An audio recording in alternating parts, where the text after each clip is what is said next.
March 19 ഈ തീയതിയിൽ തിരുസഭ അനുസ്മരിക്കുന്ന വിശുദ്ധർ: വിശുദ്ധ യൗസേപ്പ്, വിശുദ്ധ അഡ്രിയൻ, വിശുദ്ധ ആൽക്കുമുണ്ട്, വിശുദ്ധ ലാൻഡ്രോ ആൾഡ്, വിശുദ്ധ അമാൻസിയൂസ്, വിശുദ്ധ ഔക്സീലിയൂസ്, വിശുദ്ധ ജേമൂസ്. വിശുദ്ധ യൗസേപ്പ് ദാവീദിന്റെ വംശത്തിൽ നിന്ന് യാക്കോബിന്റെ മകനായി വിശുദ്ധ യൗസേപ്പ് ജനിച്ചുവെന്ന് വിശുദ്ധ മത്തായി രേഖപ്പെടുത്തിയിരിക്കുന്നു. ദൈവം തന്റെ പുത്രനായ ഈശോയെ വളർത്താനും കന്യകാമറിയത്തെ സംരക്ഷിക്കുവാനും ഏൽപ്പിച്ചത് വിശുദ്ധ യൗസേപ്പിനെയാണ്. മറിയവും താനും വിവാഹ ജീവിതം ആരംഭിക്കുന്നതിന് മുൻപ് മറിയം ഗർഭിണിയായിരുന്നുവെന്ന് കണ്ട യൗസേപ്പ് തന്റെ ഭാര്യയ്ക്ക് അപമാനം വരാതിരിക്കാൻ രഹസ്യമായി ഭാര്യയെ ഉപേക്ഷിക്കാൻ മാത്രം നിശ്ചയിച്ചു. യൗസേപ്പ് നീതിമാനായതുകൊണ്ടാണ് ഇങ്ങനെ ചെയ്തതെന്നാണ് സുവിശേഷകൻ പറയുന്നത്.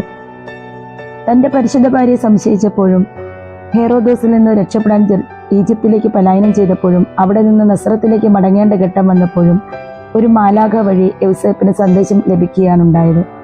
ആ സന്ദേശങ്ങൾ അത്ര മാധുര്യമുള്ളവ ആയിരുന്നില്ല.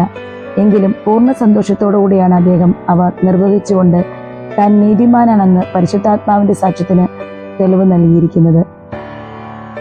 ശിശുവായ ഈശോയുടെ ദാരിദ്ര്യ ജനനത്തിലും ഈജിപ്തിലേക്കുള്ള പലായനത്തിലും 12 വയസ്സുള്ളപ്പോൾ ഈശോയെ കാണാതായതിലും യൗസേപ്പ് അനുഭവിച്ച മനോവേദന പ്രയോജനപൂർവ്വം നമുക്ക് ധ്യാനിക്കാവുന്നതാണ്. ഈശോയെ കാണുകയും കേൾക്കുകയും മാത്രമല്ല, സ്വകരങ്ങളിൽ സംവഹിക്കുകയും ആശ്ലേഷിക്കുകയും അവസാനം അവിടുത്തെ പരിശുദ്ധ ജനനിയുടെയും സ്നേഹ ശുശ്രൂഷകൾ സ്വീകരിച്ച് മരിക്കുകയും ചെയ്ത എത്രയോ മഹാഭാഗ്യമായ മരണമാണ് വിശുദ്ധ യൗസേപ്പിനുണ്ടായത്. യൗസേപ്പ് നന്മയുടെ മധ്യസ്ഥനും കന്യകളുടെ കാവൽക്കാരനും തൊഴിലാളികളുടെ ആശ്രയവും തിരുസഭയുടെ സംരക്ഷകനുമാണ്. ഈശോയ്ക്ക് 15 വയസ്സുള്ളപ്പോഴാണ് യൗസേപ്പ് മരിച്ചുവെന്നാണ് പാരമ്പര്യം പറയുന്നത്. ദൈവഹിതത്തിന്റെ നിറവേറ്റലുകളുടെ മുമ്പിൽ വിശുദ്ധ യൗസേപ്പിന്റെ മൗനം ശ്രദ്ധേയമാണ്.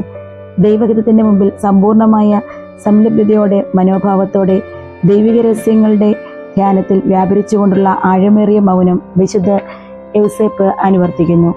വിശുദ്ധ യൗസേപ്പിന്റെ മൗനം ആന്തരിക ശൂന്യതയുടെ അടയാളമല്ല, പ്രത്യുത ഹൃദയത്തിൽ താൻ സമൂഹിക്കുകയും തൻ്റെ എല്ലാ ചിന്തകളെയും പ്രവൃത്തികളെയും നയിക്കുകയും ചെയ്ത വിശ്വാസത്തിന്റെ നിറവാണിത്.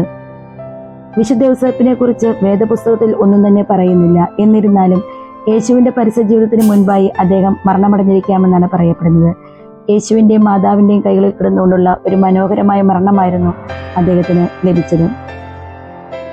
ആഗോള കത്തോലിക്ക സഭ യൗസേപ്പ് പിതാവിനെ ആദരണാർത്ഥം 2 വലിയ തിരുനാളുകൾ ആഘോഷിക്കുന്നു. ഒന്നാമത്തേതാണ് മാർച്ച് 19. ഈ ദിവസത്തെ തിരുനാളിൽ മനുഷ്യവംശത്തിന്റെ വീണ്ടെടുപ്പ് പ്രക്രിയയിൽ വിശുദ്ധനുള്ള പങ്കിനെ പറ്റിയാണ് നാം അനുസ്മരിക്കുന്നത്. വിശുദ്ധ യൗസേപ്പിന് പ്രതിഷ്ഠിക്കപ്പെട്ടിരിക്കുന്ന മറ്റ് മേഖലകൾ നമുക്ക് മനസ്സിലാക്കാം.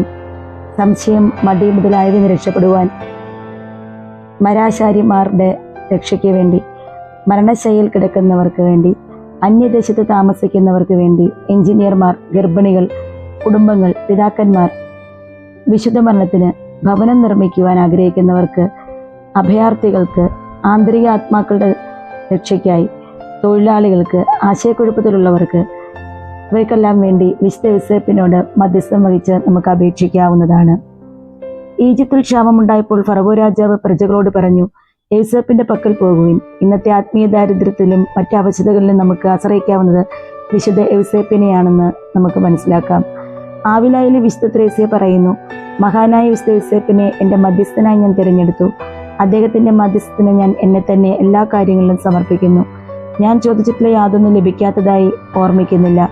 ഫ്രാൻസിസ് മാർപ്പാപ്പ വിശുദ്ധ യൗസേപ്പ് പിതാവിനോട് തൻ്റെ ആദരവും സ്നേഹവും പ്രകടിപ്പിച്ച് പറഞ്ഞ കാര്യങ്ങൾ നമുക്കൊന്ന് മനസ്സിലാക്കാം. വിശുദ്ധ യൗസേപ്പ് പിതാവിനോട് എനിക്ക് വലിയ ആദരവും സ്നേഹവുമുണ്ട്. കാരണം നിശബ്ദതയുടെയും മനോബലത്തിൻ്റെയും പര്യായമായ ഒരു മനുഷ്യനാണ് അദ്ദേഹം. ഉറങ്ങുമ്പോൾ പോലും അദ്ദേഹം സഭയെ കാത്തുകൊള്ളുമെന്ന് എനിക്കറിയാം.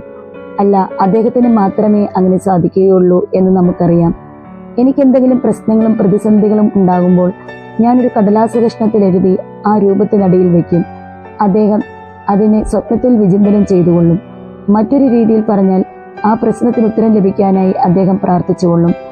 2015 ജനുവരി 16 മനിലയിൽ നടന്ന കുടുംബ സംഗമത്തിനിടയിൽ സംസാരിക്കുകയാണ് പാപ്പ ഈ കാര്യം പറഞ്ഞത്. വിശുദ്ധ യൗസേപ്പിനോട് പ്രത്യേക ഭക്തിയും അടുപ്പവും കാത്തു സൂക്ഷിക്കുന്ന ഫ്രാൻസിസ് പാപ്പ 40 വർഷത്തിലേറെയായി ചൊല്ലുന്ന പ്രാർത്ഥന 19-ാം നൂറ്റാണ്ടിലെ ഫ്രഞ്ച് പ്രാർത്ഥനാ പുസ്തകത്തിൽ നിന്നും എടുത്ത ഒരു രൂപം നമുക്കിപ്പോൾ വായിച്ചു നോക്കാം. അസാധ്യ കാര്യങ്ങൾ സാധ്യമാക്കുന്ന മഹാപിതാവായ മാർ യൗസേപ്പെ, അതികഠിനമായ ക്ലേശങ്ങളുടെയും ബുദ്ധിമുട്ടുകളുടെയും ഇക്കാലത്ത് എൻ്റെ സഹായത്തിന് വരണമേ. അവിടുത്തെ സഹായത്തിനായി ഞാൻ ഉയർത്തുന്ന ഏറെ ക്ലേശകരവും സുപ്രധാനങ്ങളുമായ എൻ്റെ നിയോഗങ്ങളെ അങ്ങ് സ്നേഹത്തോടെ സ്വീകരിക്കണമേ.